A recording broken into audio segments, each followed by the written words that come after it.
একাগ্ৰতা, অধ্যৱসায় আৰু কষ্ট সহিষ্ণুতাই জীৱনলৈ সফলতা আনে। অধ্যয়নৰ ক্ষেত্ৰত দৰিদ্ৰতা কেতিয়াও বাধাৰ প্ৰাচীৰ নহয়। তাৰেই যেন অনন্য উদাহৰণ লখিমপুৰৰ ভাইটি দলে। ষ্ট্ৰীট লাইটৰ তলত অধ্যয়ন কৰি ৫টাকৈ বিষয়ত লেটাৰসহ মেট্ৰিকত উজলিল এইজন মেধাৱী। চিনেমা লগা এই কাহিনী লখিমপুৰৰ। চাওক, লখিমপুৰৰ খগাৰ এখন পথাৰৰ মাজত এটা বাঁহৰ জুপুৰি, য'ত পিতৃ-মাতৃৰ সৈতে থাকে ভাইটি দলে। ঘৰ বুলিবলৈ ভিতৰ বাহিৰ দেখা পোৱা বাঁহৰ বেৰ, ওপৰত টিনৰ চালি, নাই বিদ্যুৎ সংযোগ, নাই লিখা-পঢ়া কৰা এখন মেজ।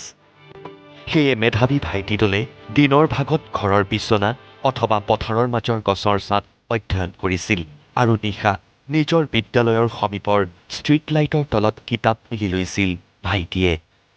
যেতিয়া আনৰ সন্তানে নিজৰ ঘৰত পিতৃ-মাতৃৰ কাষত থাকি কৰিছিল পঢ়া-শুনা, তেতিয়া ষ্ট্ৰীট লাইটকেই সাৰথি কৰি জীৱনৰ কঠিন পৰীক্ষাত অৱতীৰ্ণ হৈছিল ভাইটি।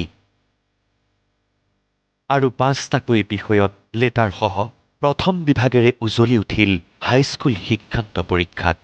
মই 5খন ছাবজেক্টত লেটাৰ পাইছোঁ: অসমীয়া, ইংৰাজী, সমাজ বিজ্ঞান, ভূগোল। মই দিনতে পঢ়োঁ প্ৰায়ভাগ। কাৰেণ্টৰ ব্যৱস্থা নাই কাৰণে আমাৰ স্কুলৰ সন্মুখত এখন চৰকাৰী লাইট আছে। কেতিয়াবা তাতে গৈ পঢ়োঁ, নহ'লে ৰাতি শুই থাকোঁ ভাবি। তাৰপিছত দিনতে পঢ়োঁ। দিনত কেতিয়াবা ঘৰত পঢ়োঁ, কেতিয়াবা গছৰ তলৰ ছাঁত পঢ়োঁ। স্কুলৰ ছাৰ বাইদেউসকলে মোক যথেষ্ট সহায় কৰিছিলে। কেতিয়াবা ছাৰ বাইদেউসকলে আমাৰ ৰুমলৈ আহিছিলেও মোক এইটো পঢ়া-শুনাৰ খবৰ ল'বলৈ। ভাইটি দলেৰ আশা ভৱিষ্যতে এজন প্ৰশাসনিক বিষয়া হোৱাৰ।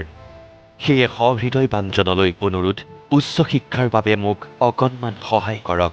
এতিয়া তোমাৰ কি হোৱাৰ সপোন আছে? কি হ'ম বুলি ভাবিছা? এতিয়া মই IPS অফিচাৰ বা APSC অফিচাৰ হ'ম বুলি ভাবিছোঁ। আমাৰ বহুত দুখীয়া, আৰ্থিক দিশত আমাৰ বহুত পিছপৰা। সেইকাৰণে আমি এইটো সদাগৰী ব্যক্তিসকলে যদি সহায় কৰে তেতিয়া আমি অধিক সুখী হ'ম। সহৃদয়বানৰ অকণমান সহায়ে ভাইটি দলেক দিব নতুনৰ সম্ভাৱনা।